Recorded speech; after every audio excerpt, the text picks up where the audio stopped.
ఇక్కడ ఈ కింద ఎవరైతే పెళ్లి జంట ఉందో ఈ పెళ్లి జంట అట్టాంటి ఇట్టాంటి పెళ్లి జంట కాదు, వీళ్ళ అక్క తమ్ముళ్ళంట.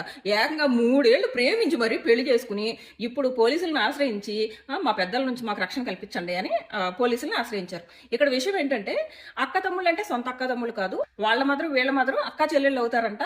అతని పేరేమో ప్రవీణ్, ఆ అమ్మాయి పేరేమో శశికళ. సో ఆ ప్రవీణ్ అన్న అతను ఈ అమ్మాయికి పెద్దమ్మ కొడుకు అవుతాడంట. వీళ్ళంట 3 ఏళ్ళు వావి వరుసలు మర్చిపోయి ప్రేమించుకుని ఇప్పుడు ఏకంగా పెళ్లి చేసేసుకున్నారు. సో ఇప్పుడు వీళ్ళ పెళ్లి చెల్లుతుందా అంటే వీళ్ళిద్దరూ మేజర్స్ కదా, సో వీళ్ళ పెళ్లి చెల్లుతుంది అని చాలా మంది అనుకోవచ్చు. కాదు, హిందూ మ్యారేజ్ యాక్ట్ ప్రకారం వీళ్ళ పెళ్లి ఏ రకంగానూ చెల్లదనమాట. హిందూ మ్యారేజ్ యాక్ట్ ఏం చెప్తుందంటే సిబ్లింగ్స్ పెళ్లి చేసుకోకూడదు, అంటే సొంత అక్క తమ్ముళ్ళు కానీ అన్న చెల్లెళ్ళు కానీ పెళ్లి చేసుకోకూడదు. మరి వీళ్ళ సొంత అక్క చెల్లెళ్ళు అక్క తమ్ముళ్ళు కాదు కదా, మరి వీళ్ళు పెళ్లి చేసుకోవచ్చేమో కదా అంటే లేదు, సిబ్లింగ్స్ పిల్లలు కూడా పెళ్లి చేసుకోకూడదు. సిబ్లింగ్స్ పిల్లలు ఒకరినొకరిని చేసుకున్నా కూడా ఆ పెళ్లి చెల్లదనమాట. అలాంటప్పుడు మరి మేనరికం ఎలా చెల్లుతుంది? అక్కడ మేనరికం అంటే మేనత్త కూతురు లేదా మేనమామ కొడుకు ఇది కదా, మరి అప్పుడు కూడా సిబ్లింగ్స్ పిల్లలే కదా, అప్పుడు ఎలా చెల్లుతుంది? ఆ డౌట్ కూడా మీకు రావచ్చు. అది చెల్లుతుంది, ఎందుకంటే హిందూ మ్యారేజ్ యాక్ట్ ఏదైతే ఉందో ఇది 1955లో అమల్లోకి వచ్చింది.